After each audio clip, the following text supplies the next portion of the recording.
Christmas is a Christian holiday. It has no paganism involved. I have done countless videos debunking this time and time again.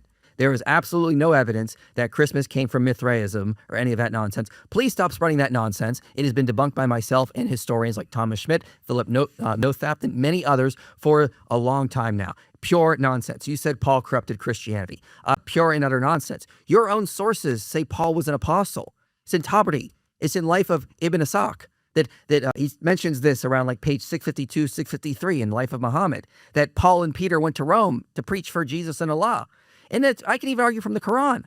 Surah 355 and Surah 61:14 say that talking about the disciples and the Christians of the first century, Allah is going to make them uppermost. This is in Surah 61:14. Who was made uppermost? It was the Trinitarian Christians, the people that believed Paul was an apostle of God. Why is Allah supporting someone you say corrupted the message? That's insane. You say we're not following what Jesus taught. Jesus taught we can pray to him. You go to John 14. He says, John 14:11, he says, believe me that I am in my Father and that I in the Father is in me also, or else believe on account of the works themselves.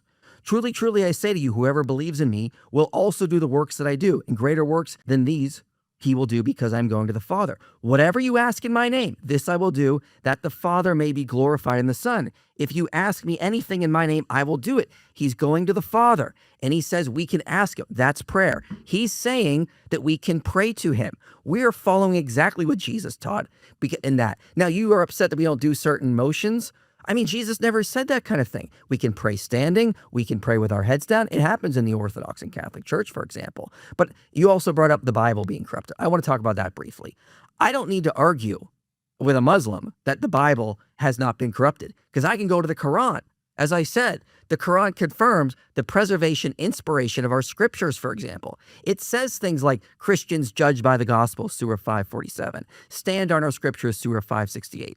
Surah 4, or Surah 3-4 says Allah revealed the Torah and the gospel. And then the Quran says none can change his words. So if I want to argue with a Muslim, I wouldn't do this if I was arguing with an atheist. I wouldn't do when I do my series on the reliability of the Gospels, I go over tons of data showing reliability. But when I'm talking specifically to a Muslim, I don't need to do anything other than to appeal to your book, which says my scriptures have not been corrupted, which says they are inspired scriptures, none can change his words, and I can go to them. And if that's the case, again, Islam has to be false. Because if we have the inspired scriptures, they contradict the Quran. If we're to judge by those inspired scriptures, we have to judge Islam as false. This is why everyone should convert to Christianity. Because Islam is cooked at this point. So I showed you earlier that there's verses that also say that the books were manipulated in the Quran. The Quran doesn't say that they weren't. There's verses that show that it was corrupted. Okay. We do believe that God sent them. I believe in the context through English translation. Maybe someone can clarify me in the comments from the Muslim side.